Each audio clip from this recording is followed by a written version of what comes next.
tardes a todos. Bienvenidos a esta tercera sesión, tercer webinar de una actividad que hemos llamado Queremos saber en cápsulas.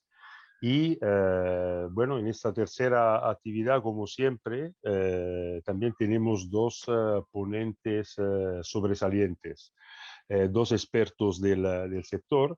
Y la cosa que, digamos, de las cuales, digamos, os queremos, digamos, comentar, sobre todo los dos ponentes, es, digamos, sobre la electroestimulación medular como una posible nueva aproximación terapéutica para la esclerosis múltiple.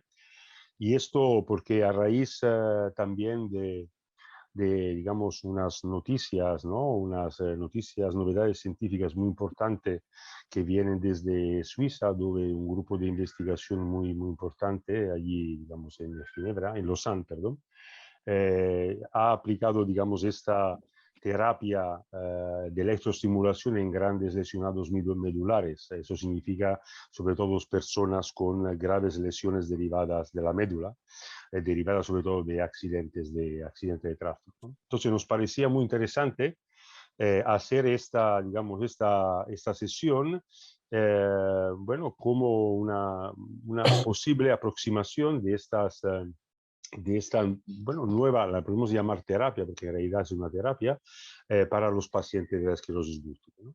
Entonces, hoy tenemos con nosotros dos expertos, el doctor Juan de los Reyes Aguilar, que, digamos, pertenece al laboratorio de neurofisiología experimental y circuitos neuronales del Hospital Nacional de Parapléjicos de Toledo, que nos va a hablar un poco de las bases fisiológicas de la electroestimulación medular y vemos un poco las ventajas y los límites de esta aplicación.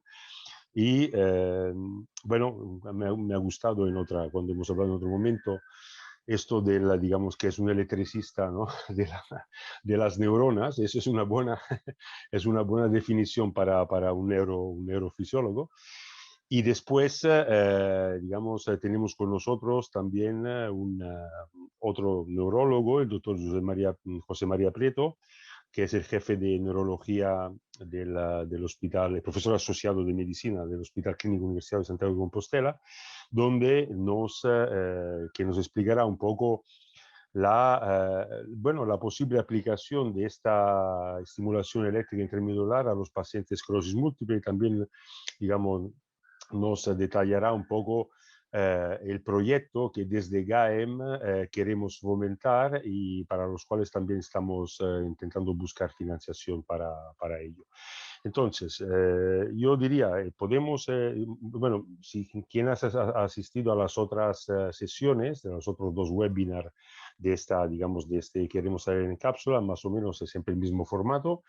Empieza, ¿no?, el doctor Juan de los Reyes Aguilar. Después, digamos, haremos una pequeña pausa donde vamos a proyectar un vídeo de una empresa que tiene una solución para, digamos, personas en silla de ruedas, y una empresa que también, digamos, nos patrocina también estos webinars. Después daremos el paso a la ponencia del doctor Prieto, José María Prieto, y al final digamos, de la sesión abriremos vamos a seleccionar, Cristina va a seleccionar, digamos, las preguntas que tenéis que hacer por el chat. Podéis, no necesariamente tenéis que esperar el final de las dos ponencias para hacer las preguntas. Si tenéis preguntas durante las charlas, las vais poniendo en el chat y después al final, digamos, no sé si podremos contestar a todas, pero bueno, intentaremos agruparla o seleccionarla y al final Cristina las va, digamos, a presentar a los ponentes que intentarán responder. Entonces, yo, bueno, sin más dilaciones, daría la palabra al doctor Juan de los Reyes Aguilar, que, como os he dicho, bueno, es licenciado en biología, por la Universidad de Sevilla, es doctor en biología, en neurociencias, especial en neurociencia por la Universidad de Santiago de Compostela, y como ya os he comentado antes, trabaja, digamos, en el grupo de neurofisiología experimental y circuitos neuronales del Hospital Nacional de Parapléjicos de Toledo. Y el doctor Reyes Aguilar investiga sobre, digamos, el procesamiento de la información sensorial en diferentes estructuras del sistema nervioso central en condiciones naturales y, digamos, estudia los cambios neurofisiológicos que se producen en el sistema somatosensorial después de una lesión medular. Su ponencia se intitula Base fisiológica de la electroestimulación medular, ventajas y límites de su aplicación y ejemplo de su aplicación en lesión medular. Bueno, que todo esto, digamos, es un título muy largo, pero digamos, todo eso se reduce al electricista neuronal que decíamos antes, ¿no? Entonces yo daría la palabra a Juan para que empiece digamos, la ponencia. Muchas gracias.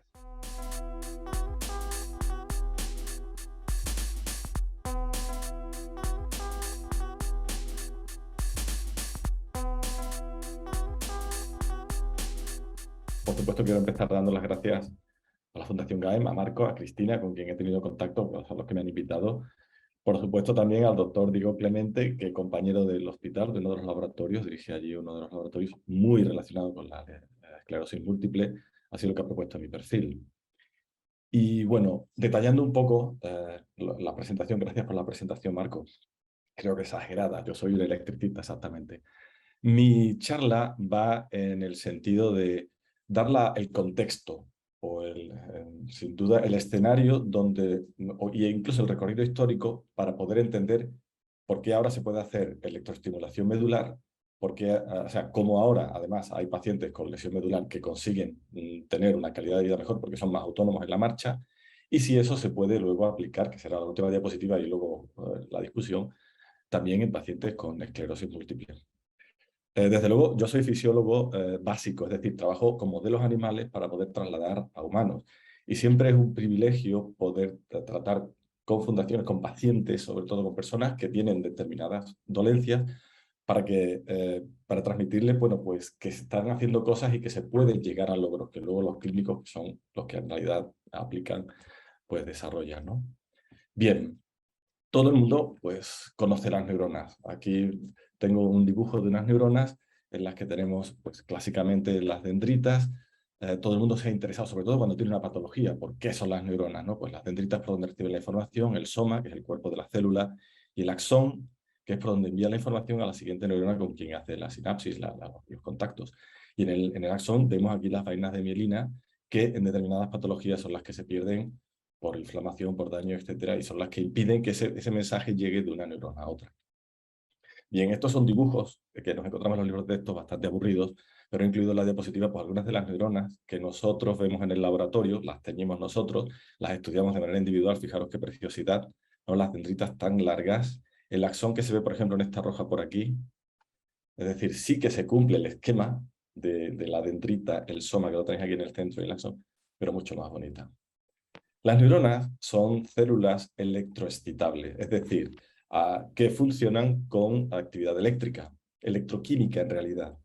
Pero lo que se genera en las neuronas es un potencial a diferentes lados de su membrana, ¿no? Dentro y fuera, que genera actividad eléctrica y eso les permite pues, tener una actividad especial. Por tanto, yo, como ha dicho también Marco en la presentación, soy un electricista de neuronas. Yo veo las neuronas como un circuito eléctrico. Aquí tenéis un dibujo de lo que se encuentra en los libros de texto. Lo que hace la neurona es separar iones, cargas eléctricas, a un lado y a otro de la membrana, con unas compuertas, que son los canales, y eso permite tener mucha carga positiva en el exterior, mucha carga negativa en el interior, y cuando necesita transmitir un mensaje, abre el interruptor y pasa información. Pasa esa corriente, es una corriente real y pasa información. Entonces tenemos un generador, que sería la energía que la neurona usa para separar las cargas, un condensador, que es esa misma membrana las mantiene separadas hasta que interesa, y un interruptor, que hace también de resistencia, como un circuito eléctrico. Todo esto es interesante porque, fijaros, cuando aplicamos fármacos a nuestro organismo para curar algo o para tratar algo, es porque en la molécula, en la química de ese fármaco, se entiende, habla el lenguaje de las células, ¿no? La célula tiene un receptor que entiende el fármaco. Si nosotros entendemos las neuronas como circuitos eléctricos, tenemos una herramienta para poder hablar con ellas, que sería tratar de dar descargas eléctricas en su mismo lenguaje. Por eso, desde mi laboratorio lo que hacemos es estudiar cómo funcionan para luego interpretar, o sea, poder actuar sobre ellas. Esta es la base de la electroestimulación, tanto craneal como espinal, o sea, como medular. Lo que se ha conseguido a día de hoy es, con una serie de electrodos cerca de la médula, ir dando descargas eléctricas que permiten activar las neuronas de manera selectiva y las personas recuperan la marcha. Veréis, esta es la actividad neuronal real. Aquí tenéis un ejemplo donde está el cursor de un animal. Nosotros trabajamos con modelos animales, normal. Al inicio de los descubrimientos, incluso la estimulación medular se empezó con animales. Los probamos con animales antes de pasar a humanos. Aquí, ¿no? Tenemos también una foto de algunas neuronas y hay un palito por ahí que se acerca y medimos la actividad eléctrica. Aquí tenéis la actividad eléctrica en este vídeo que os voy a enseñar.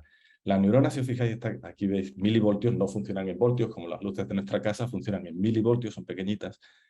Entonces están cargadas, cada vez que vemos una punta de estas que llega a cero, se descarga y se carga. Eso quiere decir, está pasando corriente, abres el interruptor y lo cierras, ¿no? Lo abres y lo cierras. Fijaros, esto es lo que nosotros vemos esos son los mensajes que las neuronas se pasan unas a otras, la actividad eléctrica real. Cada punto les pasamos por un amplificador de audio para entender. Sería como un morse o como un código de barras. Este mismo lenguaje es el que luego se utiliza, si podemos interaccionar con ellas, para mover los músculos a la manera que queremos, ¿no? Para recuperar la función. Es decir, estudiamos ese código y luego con descargas eléctricas simulamos ese código. Bien, vamos a recentrar otra vez la cosa. Ya tenemos que las neuronas son células con actividad eléctrica.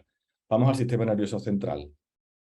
Pues básicamente tenemos el cerebro y la médula espinal que están protegidos y están separados, muy separados del exterior y de la realidad por el cráneo y por la columna vertebral.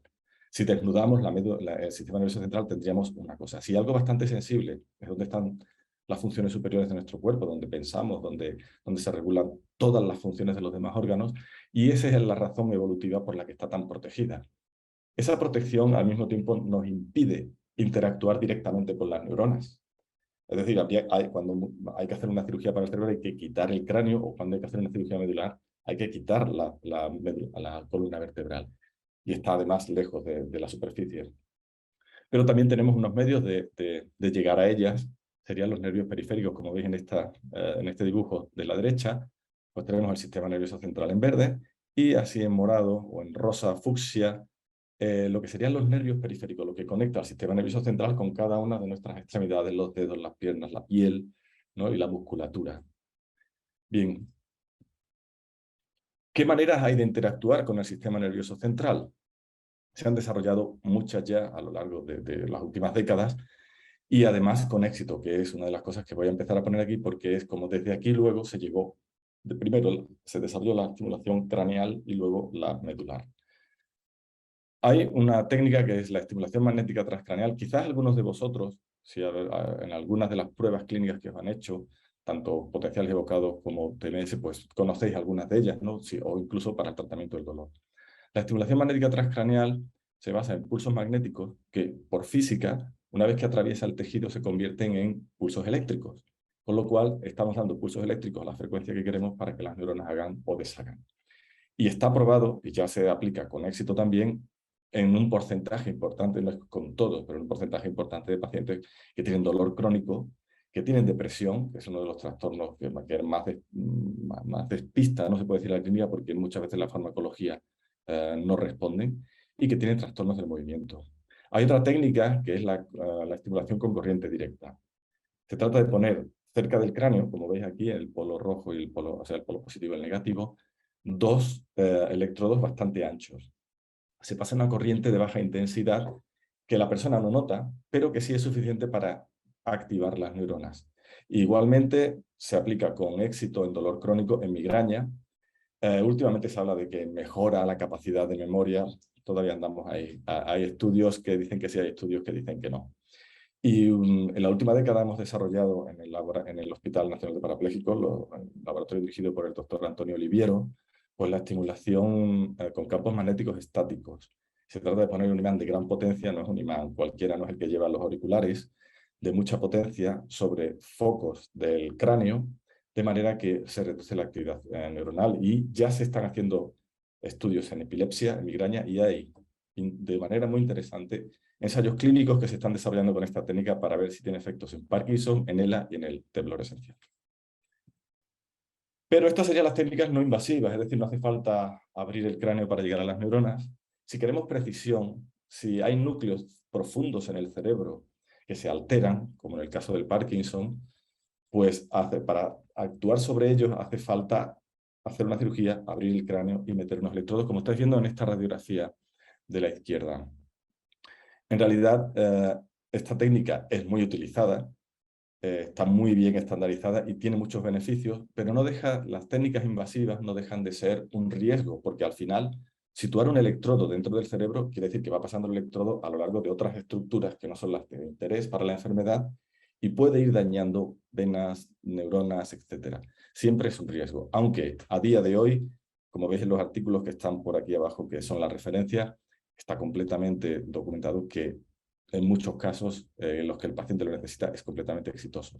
Incluso esta técnica se ha utilizado en un solo paciente, es el artículo que veis aquí en el medio, la figura del artículo, se ha utilizado para pacientes con lesión medular, con un tipo especial de lesión medular en el que quedan unas fibras que no tienen suficiente actividad y desde el cerebro se pueden reactivar. Además hay otras técnicas invasivas, como sería se llama la manta de electrodos, que hay que quitar el cráneo, personas en las que hay focos epilépticos, se elimina bastante parte del cráneo, se pone la manta y se intenta detectar en qué sitio concreto, por la actividad eléctrica de las neuronas, está el foco para poderlo eliminar. O bien hay unos trabajos muy interesantes sobre plasticidad cortical cuando hay tumores, se cambia la función y luego se puede quitar el tumor sin que la persona pierda funciones. Bien.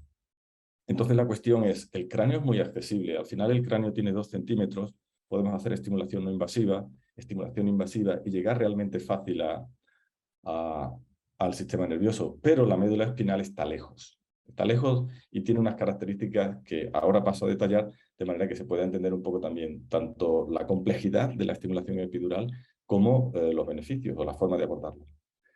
Fijaros, antes de empezar con las figuras, pensad que nuestra médula espinal está dentro de la columna vertebral y está muy lejos de nuestra superficie, casi a 10-15 centímetros de la espalda y a otros 15-20 centímetros del abdomen, ¿no? Entonces es muy difícil el acceso. Cuando alguien se hace una punción lumbar, que quizás también alguno de vosotros ya la haya tenido que hacerse, pues hay que meter una aguja larguísima, es unos 10 centímetros, hasta que se consigue llegar a la dura madre, por eso es. Que sería lo mismo que la misma distancia que hay que recorrer con el electrodo para hacer la estimulación epidural. Vamos a las características que nos permiten, primero, lo que diferencia la médula espinal del cerebro, del encéfalo, y segundo, sus características que nos permiten interactuar con ella. En la derecha tenemos un dibujo clásico de una persona en la que tenemos muchos colores y como segmentos, ¿no? Cada segmento sería los diferentes niveles de la médula en los que salen los nervios que inervan justo esa región del cuerpo. Pues ahí vemos que desde las cervicales, que estaría, por ejemplo, C7, C8, pues se inervan las diferentes regiones de la mano. O las clásicas lumbares que inervan toda la musculatura en diferentes regiones de la pierna, dependiendo de si es la L1 o la L5. Ya sabemos, todo el mundo ha tenido un poco de... perdón por la tos. Un poco de ciática, pues siempre dice, tengo un pensamiento en la L5. Esta segregación espacial, o mejor dicho, esta ordenación espacial, ya es una ventaja. Porque si queremos mover solamente la musculatura de las piernas, ya sabemos sobre qué segmentos medulares hay que actuar. Y si queremos mover la musculatura de los brazos, hay que actuar sobre segmentos medulares diferentes y con un patrón diferente.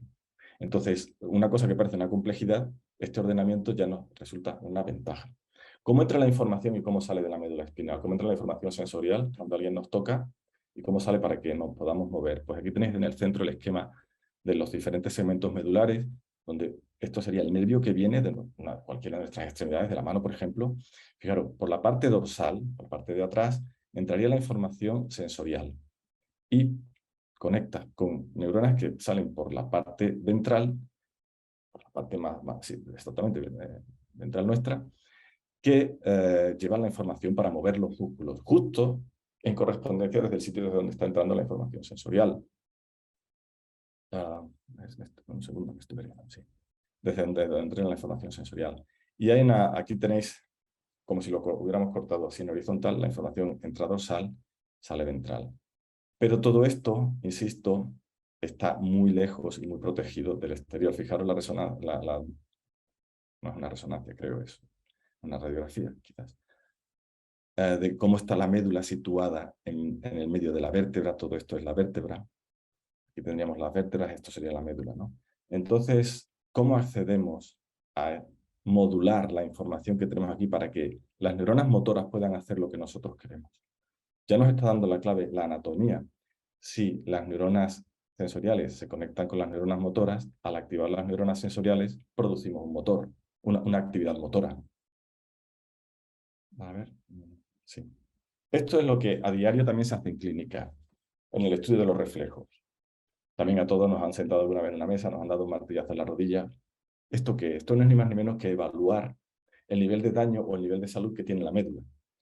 Fijaros en el reflejo rotuliano, esto lo suena a todo el mundo, te dan un martillazo en la rótula. Entonces, hay un nervio sensorial en el tendón, lleva información hacia la médula espinal y se conecta esa neurona con una neurona motora que mueve la pierna.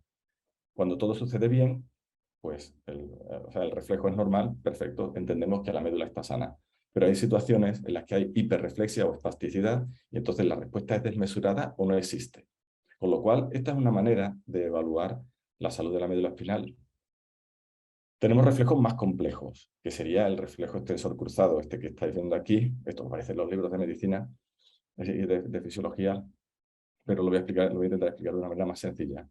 Cuando alguien va descalzo por su casa, ahora en verano, todo el mundo va y se te ha quedado una cáscara de cacahuete en el suelo, entonces la pisas. Al levantar un pie, tienes que sujetarte con la otra pierna para no caerte. Se llama extensor cruzado. ¿Cómo sucede eso? Pues la información del dolor, que cuando pisas lo que sea, entra por las raíces dorsales y se conecta con diferentes neuronas, con lo que llamamos un circuito. En ese circuito hay una lógica. Esa lógica hace que justo desde la extremidad donde sufres el dolor, es la que se activan y se bloquean diferentes neuronas para que levantes la pierna, y hay información que pasa al otro lado de la médula espinal para controlar la pierna que se extiende. Veréis, esto es muy importante a la hora de pensar en la electroestimulación. ¿Por qué? Porque este circuito es el que permite que haya una alternancia para dar los pasos. Si os fijáis, este reflejo ya indica que hay una coordinación entre las piernas. Levantas una y para no caerte pones la otra. Si lo repetimos muchas veces, es andar. ¿De acuerdo? Por tanto, basados en esta fisiología, es donde se empiezan a dar los pasos para pensar, si estimulamos de una manera muy concreta estas raíces dorsales, podemos controlar de una manera muy precisa estos nervios motores en la secuencia temporal que nos interesa. No solamente temporal, sino espacial, que es una cosa que ahora explico, basado en los trabajos, como decía Marco, del doctor Curtin en Lausana. Para controlar la excitabilidad de la médula, hay otras técnicas no invasivas, igual que sucedía en el encéfalo, en el cráneo, o sea, en el cerebro. Una de ellas sería la electroestimulación transcutánea. Se trata de poner unos electrodos que son unos parches de mucha superficie, unos electrodos en la zona ventral y en la zona dorsal, a la altura de los nervios que queremos activar o desactivar, de manera que con unos protocolos concretos de dar esos pequeños calambres no es doloroso.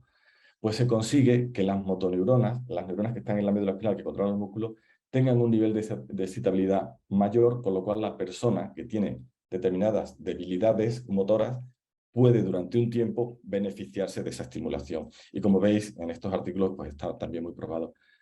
Ahora luego podemos discutir qué técnica es mejor en qué situaciones, porque claro, si esta es no invasiva y ya produce algo, ¿qué sucede con las técnicas no invasivas? Que son menos precisas.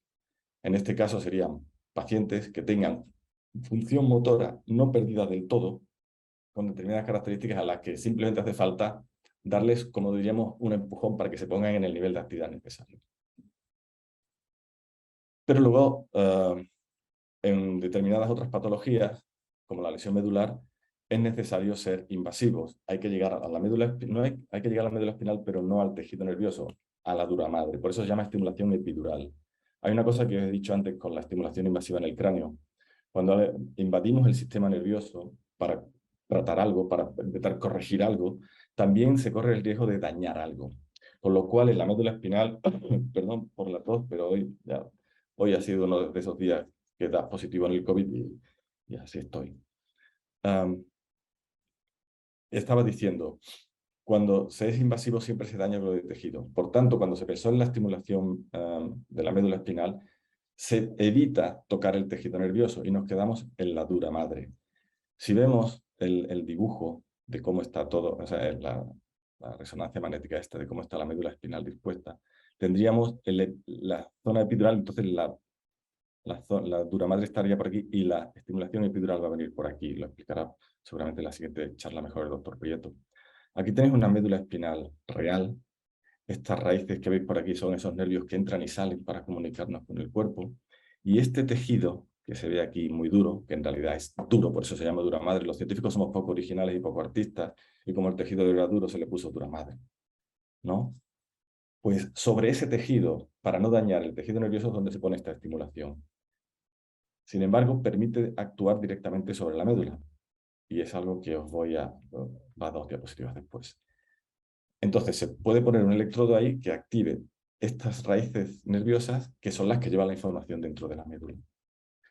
Esta técnica ya se utilizaba hace tiempo para tratar dolor crónico, dolor neuropático en personas donde se ha detectado que el origen del dolor es la médula espinal. Hay personas cuyo origen del dolor está en el encéfalo, entonces no sirve esta técnica, pero sí es cierto que con éxito también y con cierta controversia, como podéis ver en el artículo de aquí abajo, se trata el dolor neuropático. Es decir, utilizando una tecnología de diferentes electrodos puestos sobre la médula, sobre la dura madre epidural, con un protocolo de intensidad, es decir, más corriente, menos corriente, más frecuente, se consigue que personas que tienen un dolor que no responden a fármacos, se les reduzca. Eso mejora mucho la calidad de vida. Luego podemos hablar de estos artículos que dicen que hay complicaciones. Es cierto, y además, como sucede con los fármacos, no todas las personas responden de la misma manera a todos los tratamientos. Utilizando esta misma tecnología, el doctor Curtin, hace muchos años, bueno, ya pues, yo creo que fue por 2006, 2008, los primeros artículos de esto, empezó a aplicarla en animales. Siempre, como he dicho ya antes al principio, yo soy un investigador básico, trabajo con modelos animales que luego van evolucionando y espero que un día lleguen también a la clínica para mejorar vidas de las personas. Aquí tenemos el artículo original en el que demostró que haciendo esa estimulación epidural podía hacer andar a ratas parapléjicas. Esto lleva un curso temporal, después consiguió los permisos para hacerlo en monos. Fijaros, también fantásticamente publicado y aceptado por toda la comunidad científica. Estos son los pasos necesarios que luego hay que dar para aplicar en humanos. No es el caso de hoy porque ya está testada la tecnología y ya será solamente decidir si se puede aplicar en la esclerosis múltiple o no. Pero fijaros, por ejemplo, cómo el patrón motor del mono, cuando la estimulación, aquí es que me he quedado con la foto mal, cuando la estimulación está apagada o está encendida es diferente. Es más coordinado cuando la estimulación estaba activa. Bien, pues ahora entonces, de ahí saltó Grégoire Curtin al humano y ha perfeccionado muchísimo la técnica. Esta técnica actualmente, la que ha publicado él y está ahora mismo desarrollándola, sigue aplicándola, no es que se quedara en un artículo, es que también tiene una empresa que la está aplicando en lesión medular para todas las personas que cumplen determinados requisitos. Vamos a un poco a especificar esos requisitos.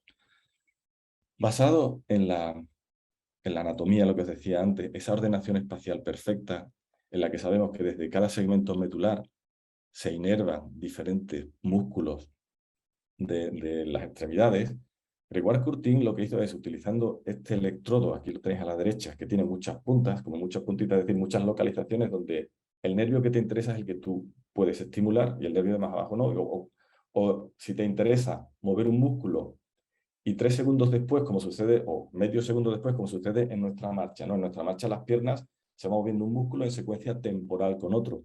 Pues lo que consigue el doctor Curtin con esta sería como banda de electrodos es ir estimulando cada uno de los segmentos medulares que se corresponden con cada uno de los músculos de la pierna en la secuencia espacial y temporal correcta.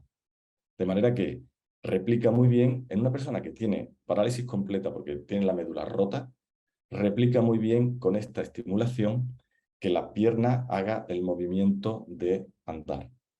¿Utilizando qué? Pues este electrodo está puesto, fijaros aquí, por eso he vuelto a poner esta diapositiva, aquí, sobre la dura madre. Y eso, cada punta de esta roja estaría sobre los nervios sensoriales. Como hemos visto antes, estos nervios sensoriales hacen un contacto directo con los nervios motores. Por lo tanto, lo que él descubre es que si yo modulo estos nervios, estoy controlando perfectamente el motor. Se vale de esos reflejos que vimos antes, se vale de la fisiología que conocemos. Aquí está un poco también la complejidad del abordaje experimental y clínico, es que cada persona tiene su propia lesión medular. Cada persona tiene sus propias dimensiones. Si tenemos una persona que mide 2 metros con lesión medular y una persona como yo que mide unos 71, pues entonces cuando le pones un electrodo, multielectrodo en la médula espinal, no todo el mundo mide lo mismo, con lo cual lo que hacen es un estudio individualizado. Estamos llegando un poco con esto a la medicina personalizada. Un estudio individualizado de cada paciente para saber qué longitud tienen los segmentos medulares, cómo tiene que situar en cada persona perfectamente los electrodos. Para eso primero hace una resonancia magnética, segundo estudia cómo cada estímulo está moviendo un músculo en concreto y no el vecino, de manera que al final llega a una precisión increíble. Es lo que tenéis aquí. Lo que replica lo que quiere explicar, perdón de nuevo, pero el catarro lo que quiere explicar esta figura, explica perfectamente, sería, este es el dispositivo de electrodos epidural. Si os fijáis, cada pareja de electrodos está asociado a un segmento medular. Y recordad que cada segmento medular mueve un músculo concreto.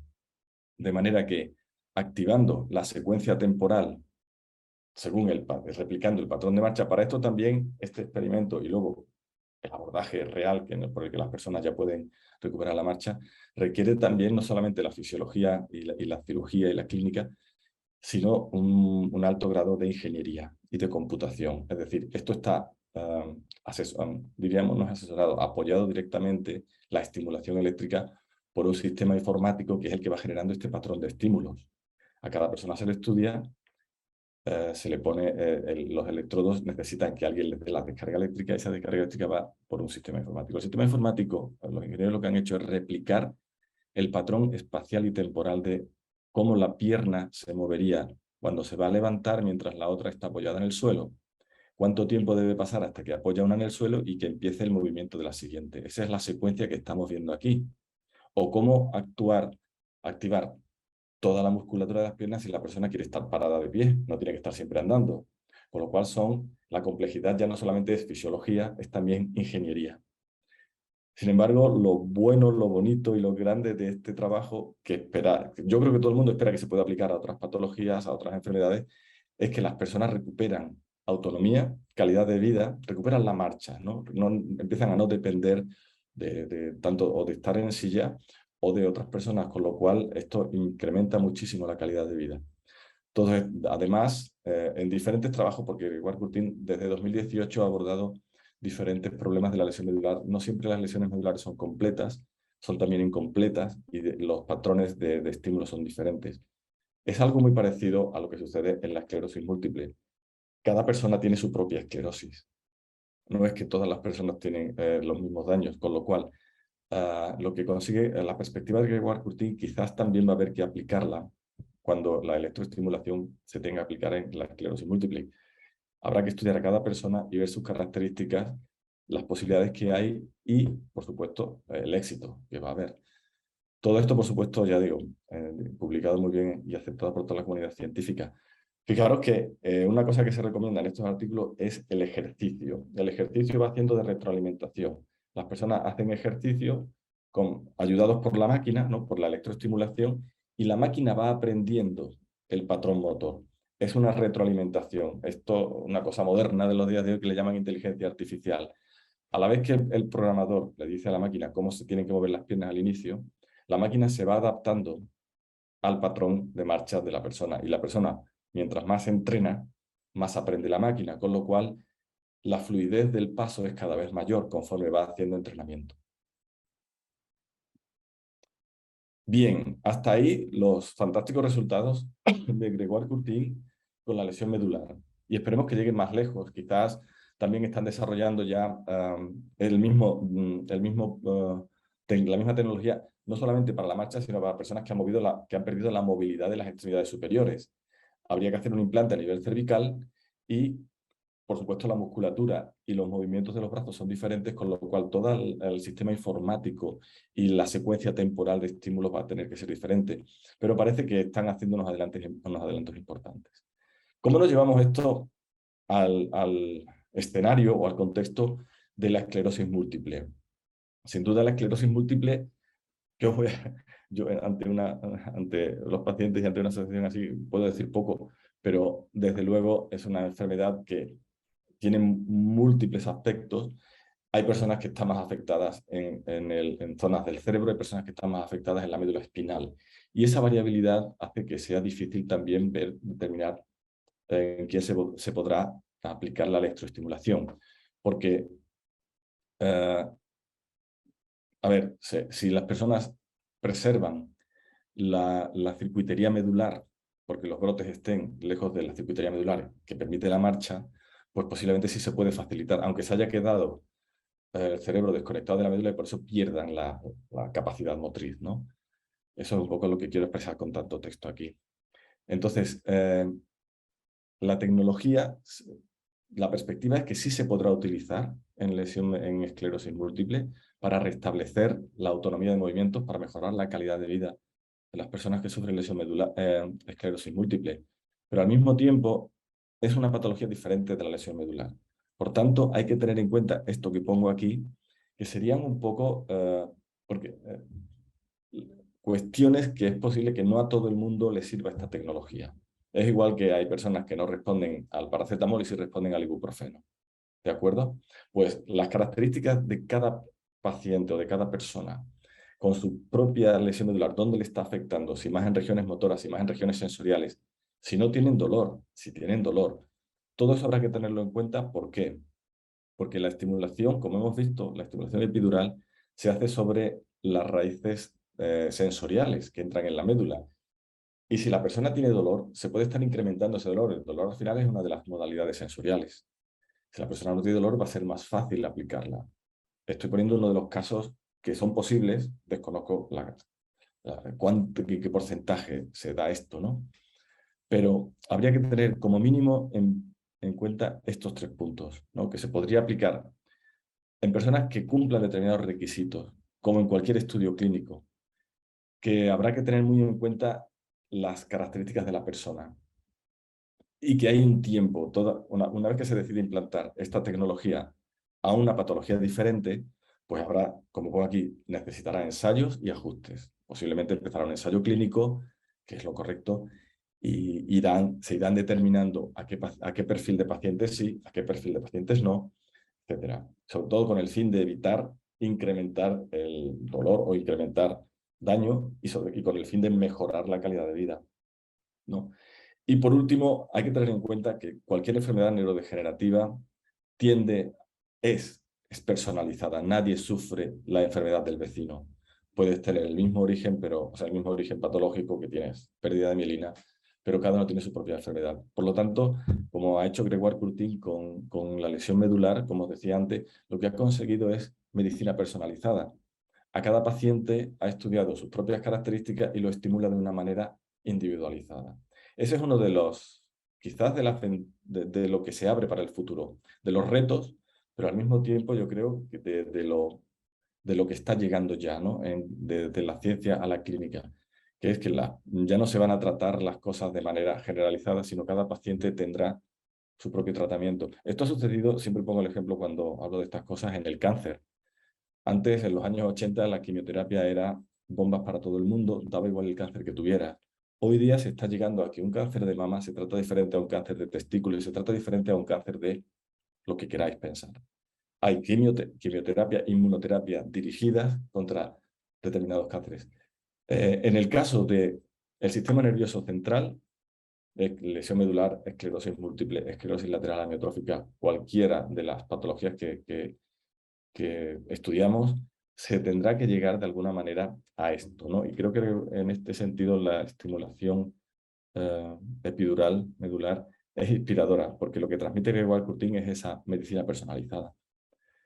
Y bueno, solo me queda dar las gracias de nuevo a la Fundación por la invitación y esperar que haya resultado de interés, saber un poco el marco, el escenario donde se podrá aplicar esta tecnología, pero también un poco con la reserva de que a no todo el mundo le funcionará, o sí. Esperemos que al máximo posible y esperemos que para beneficio de todos. Muchas gracias. Muy bien. Muchas gracias, doctor de los Reyes Aguilar. Muy interesante la charla, un recorrido, digamos, eh, fisiopatológico con al final también diría un mensaje también de esperanza, no solo por los grandes lesionados medulares, sino también en un futuro también para otros tipos digamos, de pacientes con afectación medular, como puede ser también pacientes de esclerosis múltiple. Bueno, ya han llegado algunas preguntas, como decía antes, en el chat. Ya intentaremos contestarla, digamos, al final. Entonces, pasamos ahora, antes de dar la palabra al doctor Prieto, vamos a proyectar, Cristina, un pequeño vídeo digamos, de una empresa que también nos da, con las cuales, digamos, GAEM está colaborando y que justamente, digamos, obviamente muy diferente, está desarrollado, digamos, un medical device, podemos llamarlo, de soporte para personas que están en silla de ruedas. Al final del vídeo ya daremos la palabra al doctor Prieto. Pasear a nuestros seres queridos en silla de ruedas puede ser una tarea muy dura, monótona y con muchas limitaciones, que incluso a medio plazo puede producirnos lesiones de espalda. Esto conlleva que no podamos disfrutar plenamente de los paseos y salir a la calle.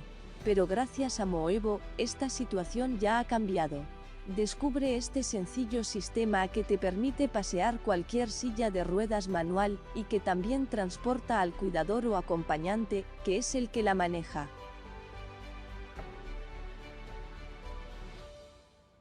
Se instala en tu propia silla de ruedas y te ayuda a convertir los paseos diarios en una nueva experiencia, muy estimulante e incluso divertida. Cualquier persona puede manejarlo con unos pocos minutos de práctica. Esto también ayuda a fomentar la inclusión, ya que todos pueden participar y ayudar en los paseos diarios de sus seres queridos.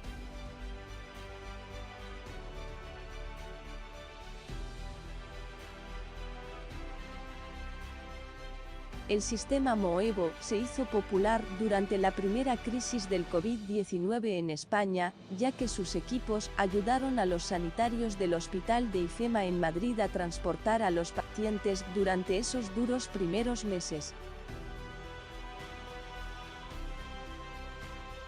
Gracias a su diseño único y patentado, te permite y te ayuda a superar bordillos en tus paseos diarios. Moevo además es una tecnología 100% española. Ahora ya todos podemos disfrutar de la movilidad eléctrica de Moevo sin tener que cambiar a una costosa nueva silla de ruedas. El sistema Moevo se instala en tu propia silla y lo quitas o lo pones de manera sencilla para utilizarlo solo cuando lo necesites. Este sistema es ideal tanto para su uso por familias o por cuidadores profesionales, como asociaciones, fundaciones, residencias, hospitales.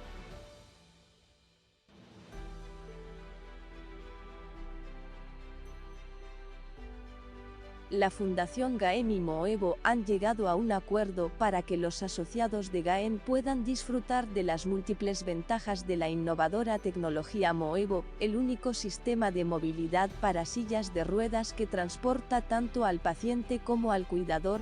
Además, Moevo ofrece a los asociados GAEM la posibilidad de probarlo gratis y de adquirirlo o alquilarlo en condiciones muy especiales para las personas que realmente lo necesitan.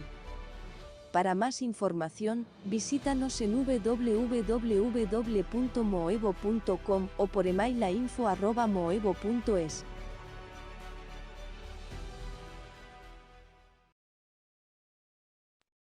Perfecto. muchas gracias. Tenemos una colaboración muy activa con esta empresa y por cualquier información podéis contactar directamente con la fundación. Bien, pasamos a la segunda charla del día, que es a cargo del doctor José María Prieto. Como he dicho antes, es el jefe de Servicio de Neurología y profesor asociado de Medicina del Hospital Clínico Universidad de Santiago de Compostela.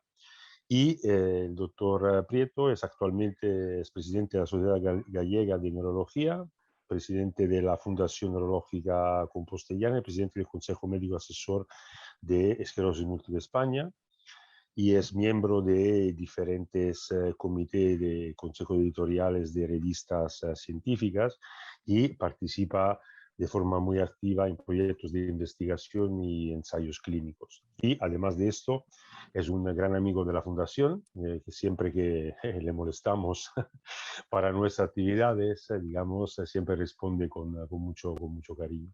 Entonces, el doctor Prieto nos va, digamos, a comentar un poco más en detalle el tema de la terapia de estimulación eléctrica intramedular aplicada con posible aplicación en pacientes de esclerosis múltiple, y también nos va a detallar un poco más la idea que tenemos desde GAEM de lanzar un proyecto, justamente, como decía también el doctor Juan de Reyes Aguilar, para intentar hacer un ensayo clínico aplicando estas técnicas de estimulación eléctrica a determinados pacientes de esclerosis múltiple. Entonces, ahora yo le doy la palabra al doctor Prieto, y como siempre también han llegado ya preguntas en el chat, bueno, que después contestarán, digamos, el doctor Aguilar y el doctor Prieto. Y os invito también durante la charla del doctor Prieto a formular las preguntas que intentaremos después contestar al final.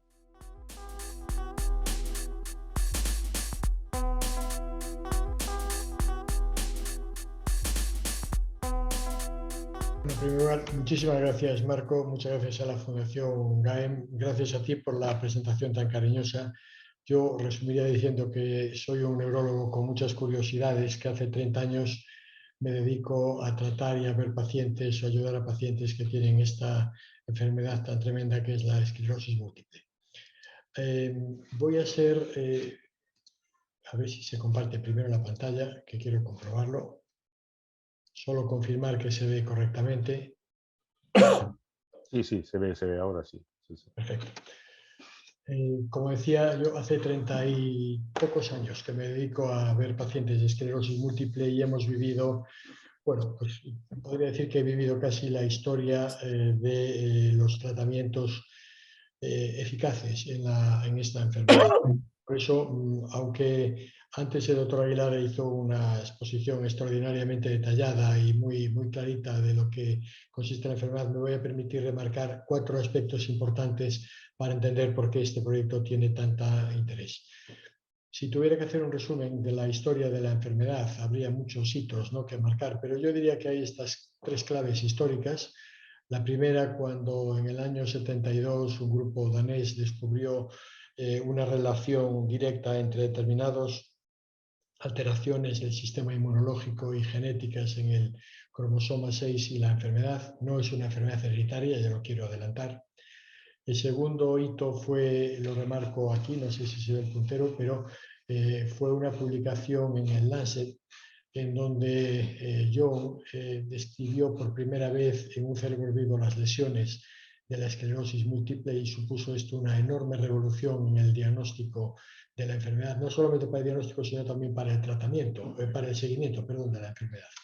Y en ese mismo año también hay otro hito, y es que el profesor Jacobs en Estados Unidos trató a 10 enfermos con interferón intratecal por punción lumbar y vio que había una respuesta muy clara en la mejoría clínica de los brotes, en la disminución de los brotes y en su intensidad. Y esto llevó a que en abril del 93 se publicara un artículo doble revolucionario, que por primera vez se veía que teníamos un fármaco que era el interferón beta 1B, de seguro que muchas personas de las que nos están oyendo lo han utilizado o se han sido tratados con él, se veía que era eficaz no solamente en el control de los brotes y de la evolución de la enfermedad, sino también eficaz en el control de las técnicas de neuroimagen de resonancia magnética.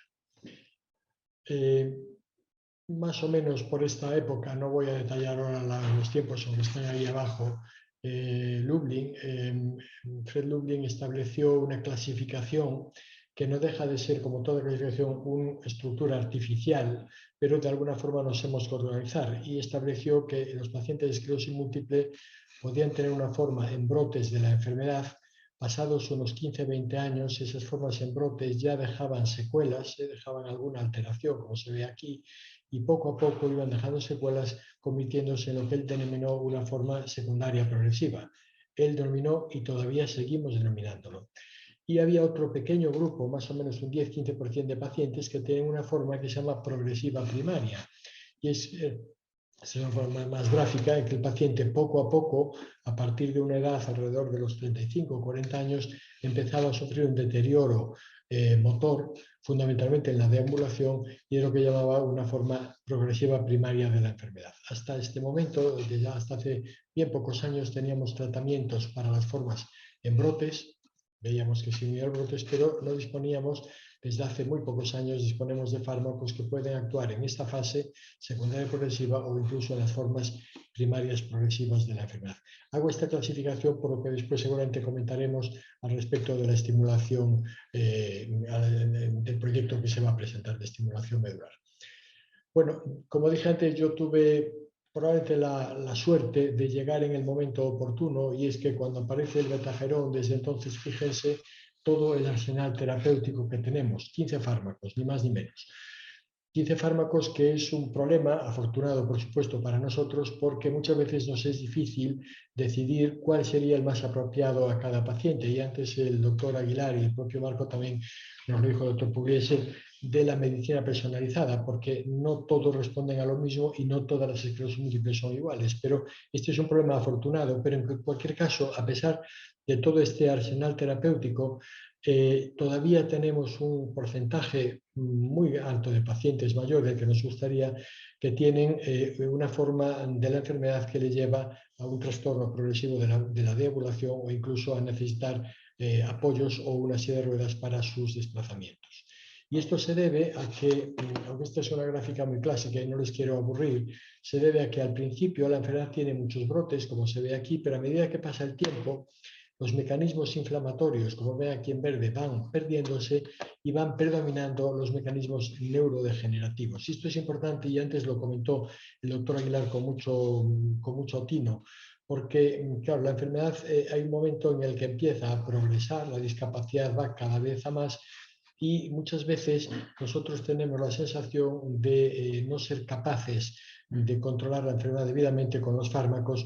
Esto es verdad, aunque si retiráramos esos fármacos, el paciente probablemente evolucionaría mucho más rápido. Esta curva sería mucho más pronunciada.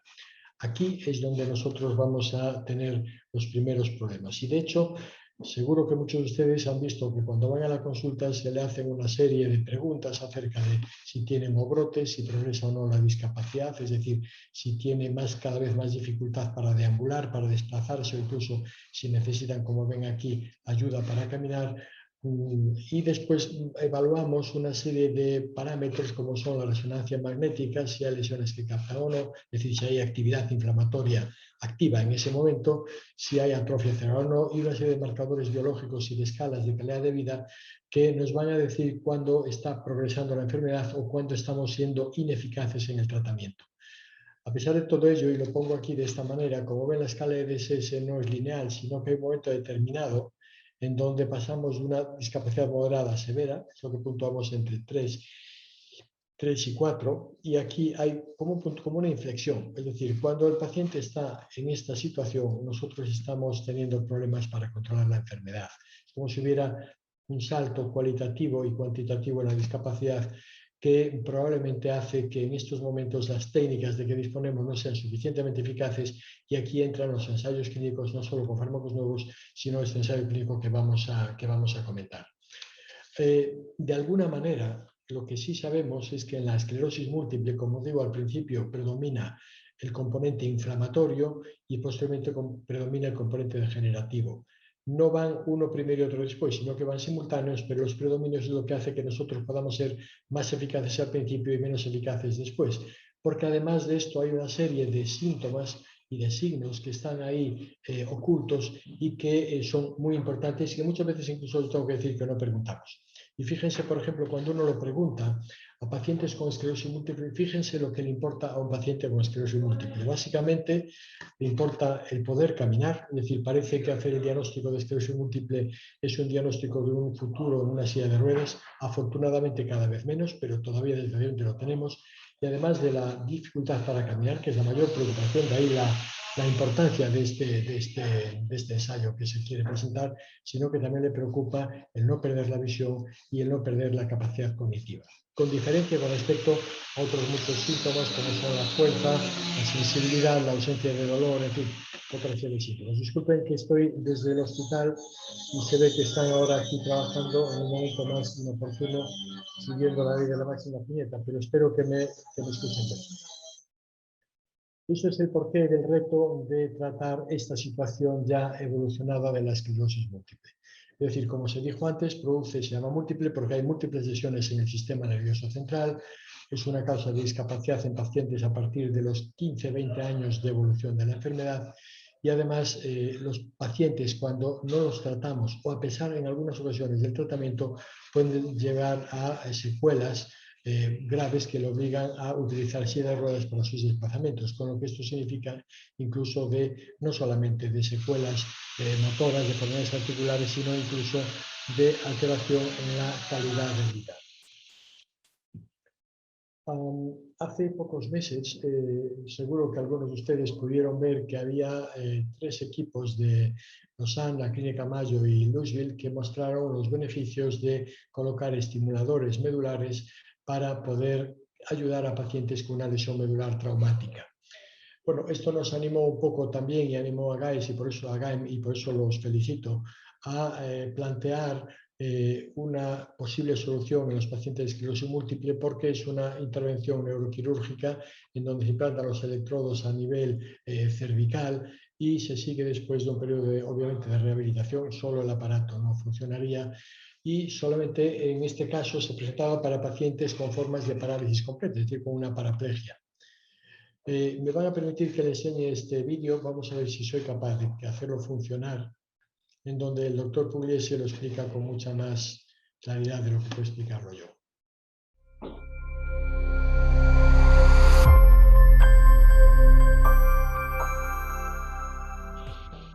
En 2018, investigadores de Lausanne, la Clínica Mayo y Louisville demostraron la eficacia de la electroestimulación en pacientes con graves lesiones medulares. El proyecto de electroestimulación que queremos fomentar desde la Fundación GAEM, desde su aceleradora, trata de la implantación de unos electrodos en pacientes con esclerosis múltiple moderada grave que tienen que moverse en silla de ruedas.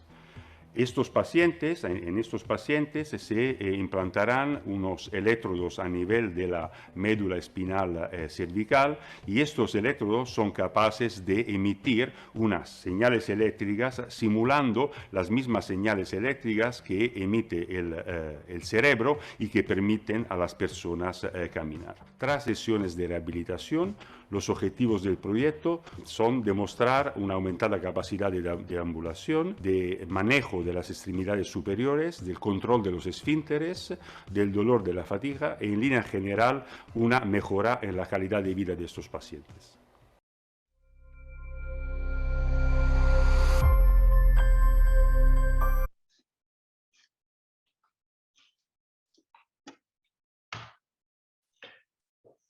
Se me oye, ¿no?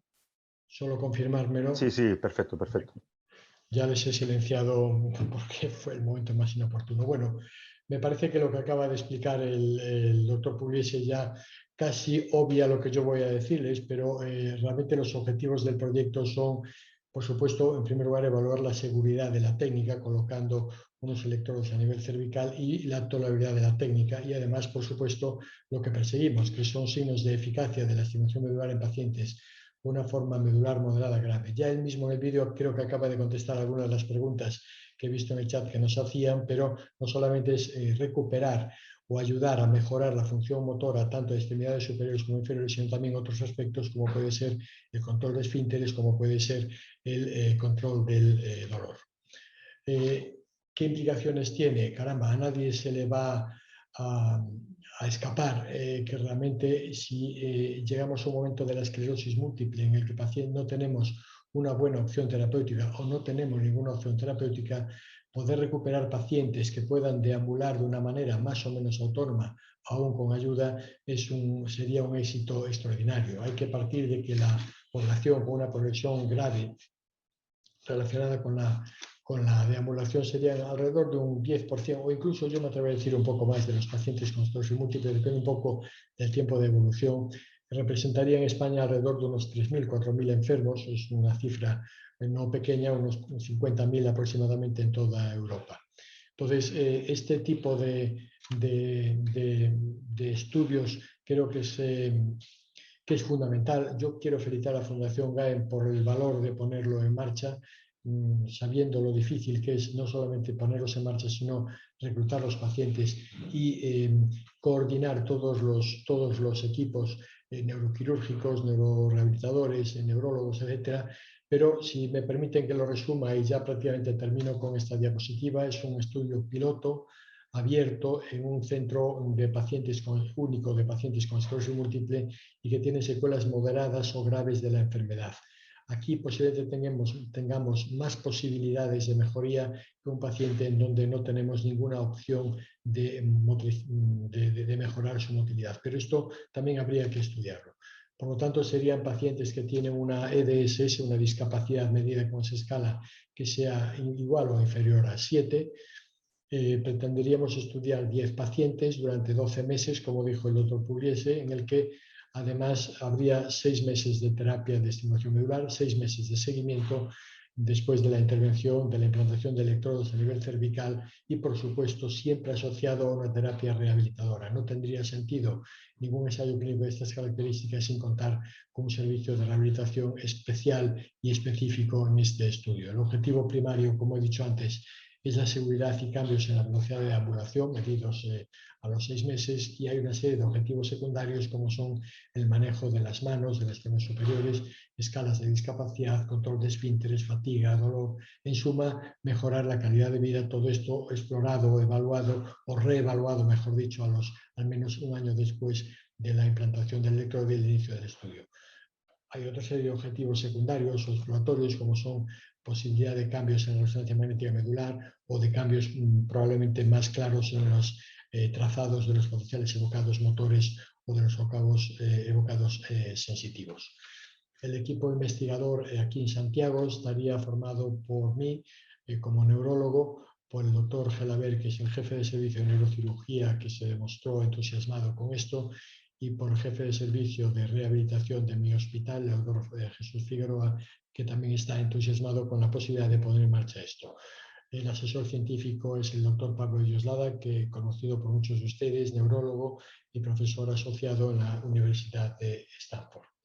Creo que con esto termino mi exposición. Quedo a disposición de sus preguntas y de aclarar todo aquello que por la rapidez de la exposición quizás o por los ruidos asociados que he tenido aquí durante la charla no haya podido explicar claramente. Y en todo caso, permítame que una vez más felicite a la Fundación GAEM y al doctor Pugliese por la valentía en poner en marcha y perseguir la posibilidad de hacer este estudio. Muchas gracias. Perfecto. Muchas gracias, doctor Prieto. Como siempre, digamos, su participación es bienvenida y necesaria en la fundación.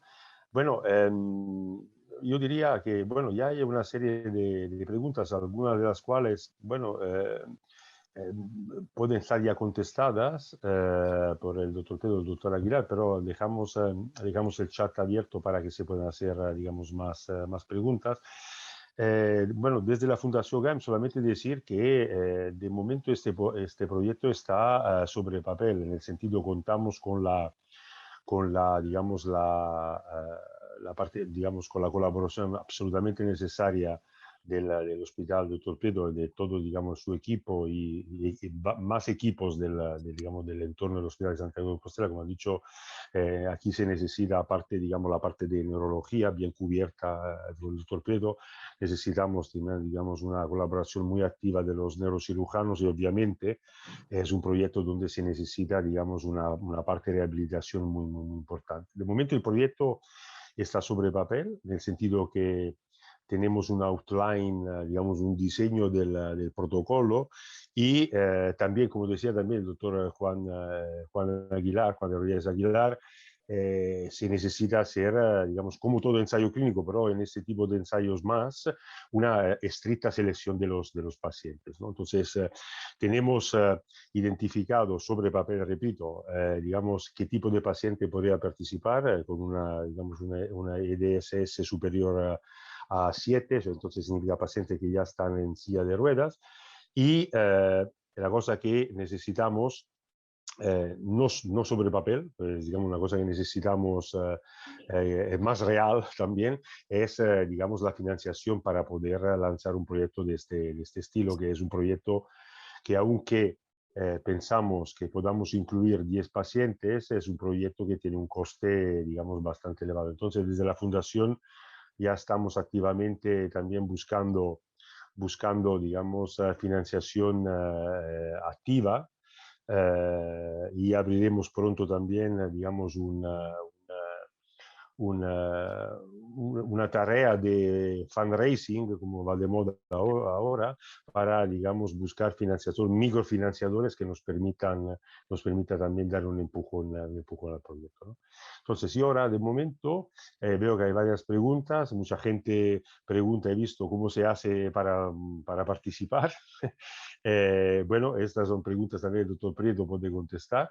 Dejo la palabra a Cristina para que, digamos, haga un poco una selección de las preguntas del chat para que puedan contestar los doctores.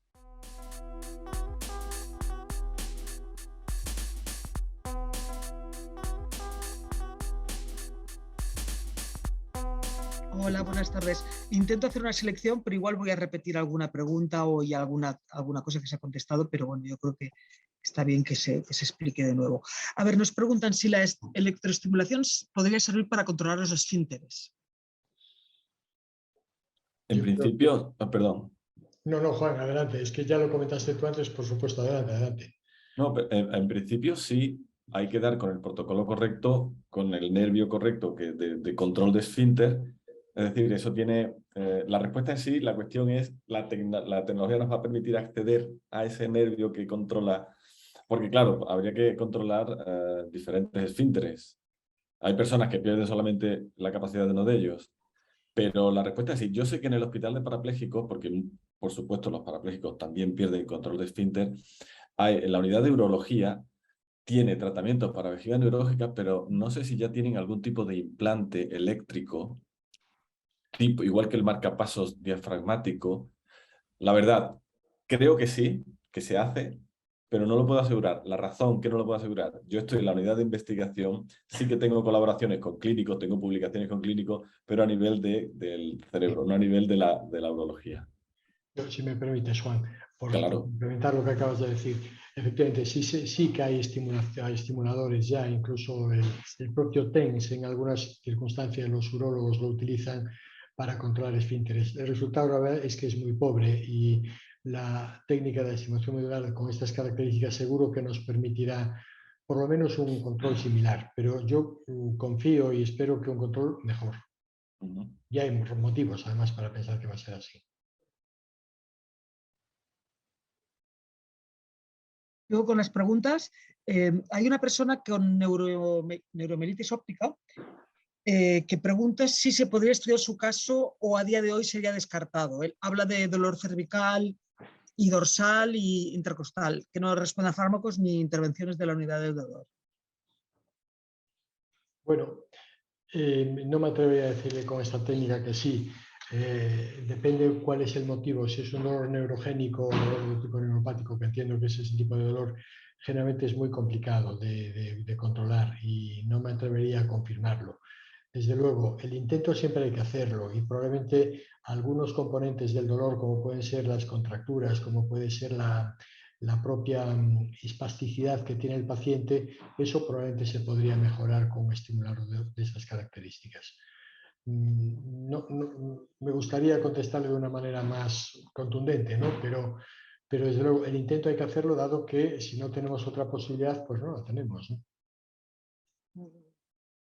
Hay varias preguntas relacionadas con el ensayo en sí, ¿no? Que cuándo va a empezar, qué hay que hacer para participar, si se puede hacer alguna cosa en Toledo, un paciente de Toledo lo pregunta, y si se puede evaluar ya a día de hoy si un paciente se puede beneficiar de esa terapia. Hago un poco todas estas preguntas porque creo que la respuesta es global, ¿no? No sé yo si es un raquetazo al fondo de la pista, pero creo que el doctor Pugliese o el doctor Aguilar pueden contestar con más autoridad que yo a esa pregunta, ¿no? Sobre la parte, yo puedo contestar sobre la parte de Toledo. A ver, yo creo que lo importante es que lo vais a empezar en Santiago. En Toledo hay interés en, pues, cuando se descubren este tipo de técnicas, pues se expande por el mundo, por supuesto. Nadie, igual que el trasplante de corazón, nadie descubre algo para quedárselo. Lo que ahora en Toledo, que se hace otro tipo de rehabilitación muy efectiva, se quiere poner en marcha una unidad que aplique esto a medio plazo. No creo que sea inmediato para los pacientes con lesión medular. Quizás luego sea extendido a la esclerosis múltiple. Hay algunos pacientes en Toledo que ingresan con paraplegia por esclerosis múltiple. No son la mayoría. A ver, la perspectiva que se tiene en nuestro hospital es cualquier cosa en el mundo que funcione, aprenderle a ponerla en marcha. En este caso, creo que en Santiago, si se pone con la Fundación GAEN, si se pone esto en marcha, vais por delante. Sería dividir, no es sumar. Hay que centrar en ese sentido. De acuerdo. Sí, yo quería comentar, ¿no? El ensayo que estamos pensando, bueno, sin entrar en tecnicismo, se llama, digamos, un ensayo de fase 1B. Significa, digamos, y estamos pensando de entrada de poder, digamos, incluir un máximo de 10 pacientes, ¿no? Con determinadas características, digamos. Esos pacientes tienen que, digamos, hacer una buena selección y tienes que tener todas las características, criterios de inclusión se llaman, exclusión, para que puedan entrar en el ensayo. En principio, viendo la complejidad digamos, del ensayo, en el sentido de complejidad, aparte, bueno, técnica, porque tenemos una intervención ¿no? a nivel de neurocirugía, pero tenemos también digamos, un periodo muy largo de seguimiento y de, digamos, neurorehabilitación, rehabilitación. En principio, el ensayo está pensado, de momento es unicéntrico, está pensado que se desarrolle solamente, digamos, en Santiago de Compostela. Se trata, como se dice, de estudios pilotos, ¿no? Entre comillas, que se hacen en números reducidos de pacientes, normalmente en un centro donde se pueda hacer un seguimiento estricto digamos, de estos pacientes. Entonces sería, sobre todo, digamos, un ensayo centrado en el entorno digamos, del gallego, ¿no? O del entorno del Hospital de Santiago de Compostela. Eso sería un poco la idea. Yo lo comentaba por los plazos que preguntaba la persona que lo preguntaba. Por supuesto que eso ya lo hemos hablado y encantados además de poder participar como centro de inicio para plantearlo. Ya digo que por nosotros es solo entusiasmo, pero las fechas es algo que dependía más de la fundación y de lo que dijeras tú. Exacto, exacto. Aparte, digamos, este ensayo unicéntrico, la parte sensible ahora es la búsqueda de financiación, porque estos ensayos no se pueden empezar a trozos, en el sentido que antes de poner las manos, ¿no? Vulgarmente dicho, en los pacientes, hay toda una parte de preparación que es una parte regulatoria, se llama, donde hay, digamos, toda una serie de obtención de toda una serie de permisos y de autorizaciones de parte de las autoridades sanitarias que llevan un tiempo y que digamos, valen también bastante dinero. Entonces, hasta que no tengamos una financiación apropiada, no nos podremos lanzar a empezar el ensayo. Pero nosotros, desde la Fundación, estamos trabajando activamente para poder buscar esta financiación. Es un ensayo, repito, eso no quiero entrar en detalle del coste, pero es un coste más de $500,000 y casi que llega al 1 millón. Entonces necesitamos cubrir, yo diría, o la mitad o los 3/4 partes de la financiación para poder lanzarnos a tener un ensayo de este estilo. No es solamente la parte técnica, es la parte financiera y toda la parte preparatoria. Tenemos un par de preguntas más que nos han llegado a través de email y las leo. Nos preguntan las diferencias fundamentales entre electroestimulación y neuromodulación, así como sus utilidades. La electroestimulación es una forma de neuromodulación. O sí, al revés. Es decir, neuromodular quiere decir actuar sobre la actividad neuronal de cualquier manera. Una de las maneras es la electroestimulación. Como he puesto también en las diapositivas iniciales, podría ser incluso a través de campos magnéticos transitorios, la TMS, campos magnéticos estáticos, corriente directa. Todas esas técnicas es una manera de neuromodular la actividad. O sea, las neuronas se les modula su actividad básica en función de si queremos incrementar su actividad para producir una función o reducirla en el caso, por ejemplo, del dolor. Pero sí, la electroestimulación se podría decir que es la herramienta para la neuromodulación. Es eso. Vale. Y otra persona que nos dice, últimamente en las clínicas de fisio ofrecen la neuromodulación. ¿En pacientes con esclerosis múltiple es conveniente? Y sigue, los tratamientos en la unidad de dolor en hospitales plantean bloqueos, por ejemplo, del sacroiliaco o bloqueo del músculo glúteo medio izquierdo. Al tener esclerosis múltiple, ¿hay algún efecto secundario?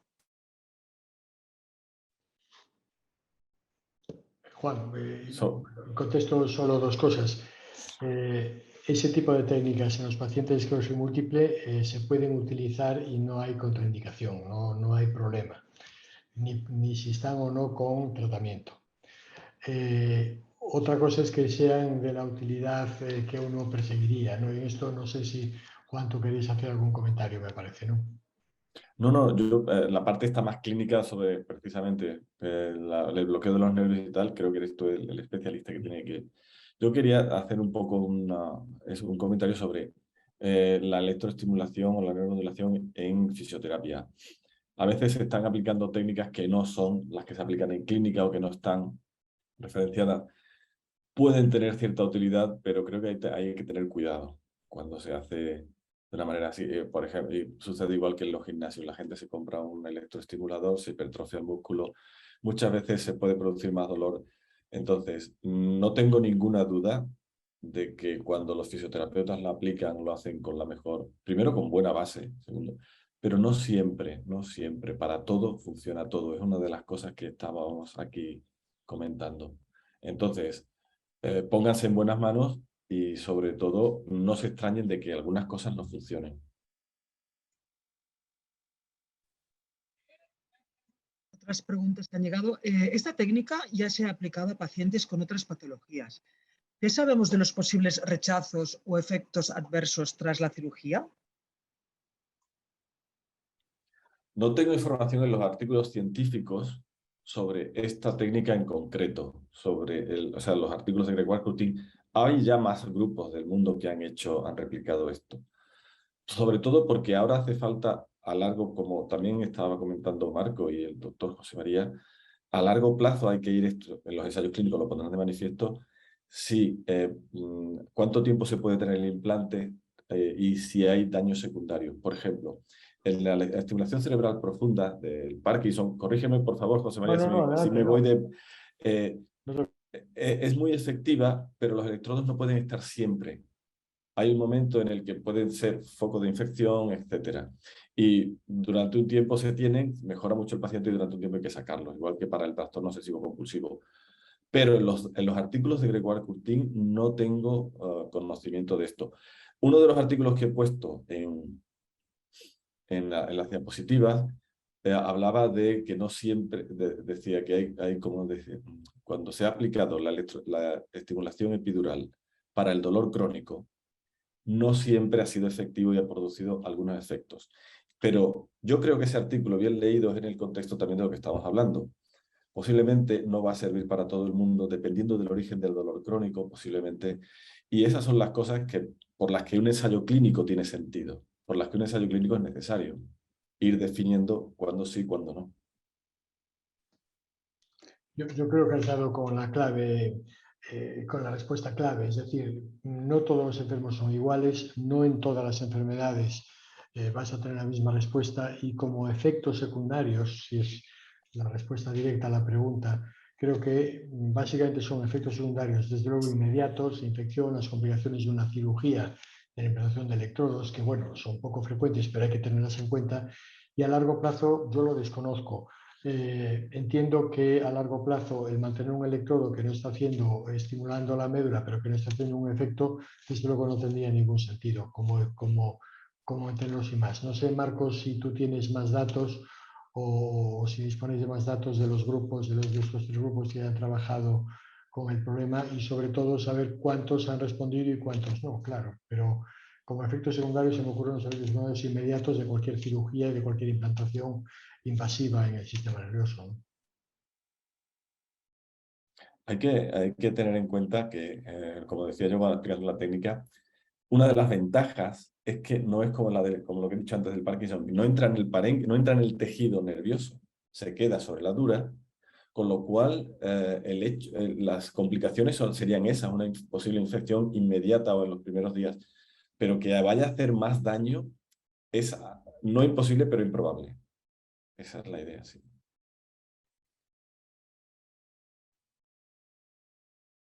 Preguntan por los sistemas portátiles de estimulación eléctricos, como por ejemplo Healy, si son fiables o solamente son bulos. Y también hablan de otro que se llama Neural Sleeve, aprobado por la FDA, si funciona. No sé si tenéis conocimiento de estos sistemas. No, yo tendría que responder que no tengo ningún paciente que los ha utilizado, ninguno. Me imagino que también por un problema económico y de localizarlos, ¿no? Pero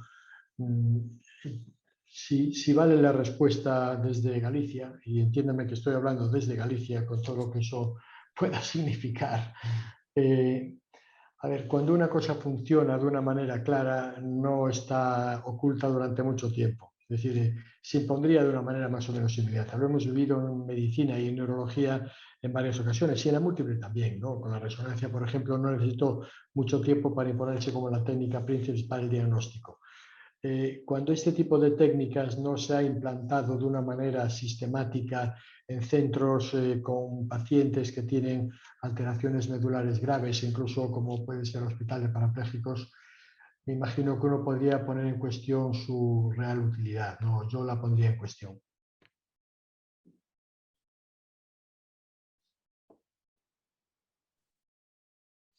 No tenemos más preguntas. No sé si queréis hacer algún comentario sobre las dudas, ¿no?, que han surgido. Sí, si me permites, un comentario fundamental, es decir, en la esclerosis múltiple concretamente, que es a lo que yo me dedico, y seguramente en otras patologías medulares, no toda la esclerosis múltiple, ¿no? Pero el poder tener otras opciones o el no tirar la toalla es fundamental. Y este tipo de cosas es el ejemplo de no tirar la toalla. Probablemente si seleccionamos bien el tipo de paciente, pacientes con dificultades, no tanto el que ya no camina, porque ahí yo creo que vamos a tener muchas dificultades y podemos fracasar, pero si seleccionamos bien el paciente con dificultad para deambular, con limitaciones en la evolución, que solo sea el quitarle los efectos secundarios del dolor, del control del síndrome, etcétera, ya sería suficiente. El que puedan caminar con mucha más soltura, yo no tengo dudas que probablemente habrá un porcentaje importante de pacientes que se pueda conseguir. Y desde luego, si no se intenta, no se va a conseguir. No hay ninguna pastilla que funcione si no se toma. Yo estoy completamente de acuerdo con esa perspectiva. Se investiga, de hecho, para eso. Para ir, no se pueden cerrar puertas, hay que abrirlas. Y será la investigación y serán los ensayos clínicos los que digan que sí o que no. Pero retomo precisamente la idea esta de la medicina personalizada, de que será un porcentaje de pacientes el que se beneficie, porque claro, es que la complejidad de la esclerosis, hay pacientes que tienen una parálisis asimétrica, una pierna sí, una pierna no. A la hora de poner un estimulador, eso va a suponer una complejidad porque habrá que mover una musculatura y otra. Entonces, dentro de todo eso, hay más cosas que en lesión medular también se están pensando. Habrá pacientes que tengan un tratamiento farmacológico más la estimulación. Es decir, va a haber una no va a ser una única solución. Este tipo de enfermedades neurodegenerativas, imaginaros que para activar la médula se puede tomar, digamos, esto que es lo que Curtin le ponía a las ratas, incluso a los lesionados medulares incompletos. Un cóctel de serotonina y dopamina, que son los neuromoduladores naturales que activan la médula, y luego sobre eso hacía estimulación eléctrica. Posiblemente en el futuro, esperemos que próximo, la solución va a ser multidisciplinar. Habrá una persona con el implante, pero que además tenga que tomar un fármaco para que funcione todo un poco más preciso. Yo creo que todos estos pasos, como dice José María, no hay que cerrar puertas, hay que ir abriéndolas precisamente hasta que lleguemos a los límites. Sí, sí. Leo una última pregunta, si os parece, que es si interfiere el tratamiento a la hora de realizarse una resonancia magnética. Marco, corrígeme la respuesta, seguro que tú la puedes contestar con más autoridad que yo, pero entiendo que no. Entiendo que sería la misma situación con un paciente que lleva un marcapasos, que hay que inactivarlo para no estropearlo, y una vez que se hace la resonancia, si fuera necesario hacerla, pues se vuelve a reactivar. No sé si lo he dicho correctamente, Marco. Sí, exacto, sí. Digamos, todos los materiales son absolutamente biocompatibles y no interfieren con, como bien dice usted, el torpedo se tiene que, digamos, en el momento de resonancia desactivar todo lo que uno lleva encima y después, digamos, no hay ningún tipo de contraindicación. Yo creo que en la última, de Cristina Muñoz, que también, bueno, no sé, Cristina, ¿quieres leer la pregunta? Y así cerramos también con esa En realidad es un comentario, nos dicen que continuemos así porque esto abre una puerta a la esperanza, ¿no? Y gracias a todos los ponentes. Sería una voluntad. Y al doctor Aguilar que se cuide también. No, gracias. Es muy interesante lo que dice Cristina, la pregunta de la señora Cristina Muñoz, que tiene justamente una esclerosis múltiple, una primera progresiva con un EDSS de 6,5 con sacroileitis que espera ansiosa, ¿no? Entonces, justamente es, ¿no? Bueno, se tendría, ¿no? En el caso que se lanzara el ensayo, se tendría justamente que ir a ver esos tipos de pacientes, ¿no? Cuando estamos aquí en el límite, ¿no? Seleccionarlos muy bien y ver si, digamos, este tipo de paciente pudiera entrar en el ensayo. Aquí se trata de hacer un trabajo de selección, de preselección de los pacientes muy cuidadoso, ¿no? Muy cuidadoso. Perfecto. Yo creo que podemos cerrar la sesión. Bueno, estamos en perfecto horario, 6:30 nos habíamos propuesto. Bueno, desde la Fundación GAEM, bueno, yo personalmente quiero dar las gracias a Juan Dolores Aguilar, que es la primera vez que colabora con nosotros. Esperamos de poderlo tener, bueno, creo que lo vamos a molestar más, ya que ha caído en la red de GAEM, lo vamos a molestar más. Y el doctor Prieto, obviamente, bueno, muchas gracias también. Bueno, el doctor Prieto ya ha caído ya en la red de GAEM hace tiempo, entonces siempre lo molestamos y siempre la respuesta es muy positiva. Entonces, con este, digamos, tercer webinar de Queremos Saber en Cápsulas, acabaría la primera. Bueno, ha sido una idea de este año, hemos organizado 3 seminarios, este es el último, y visto un poco el éxito, hemos tenido muchas inscripciones, muchos asistentes, hoy también hemos rondado los 80 asistentes, también en otros hemos llegado a 100, con muchísimas, digamos, inscripciones. Entonces, la idea es también continuar, digamos, después de verano, a finales de año, el año que viene, con estos tipos de seminarios que tienen un corte muy científico, invitando a ponentes digamos, de renombre y ir tocando temas que pueden ser de interés para los pacientes de esclerosis múltiple, pero también para el público en general. Entonces, yo cerraría aquí y bueno, nos veremos pronto con otras sesiones del Queremos Saber en Cápsulas. Entonces, muchas gracias a todos. Gracias a vosotros. Gracias, un placer. Hasta pronto.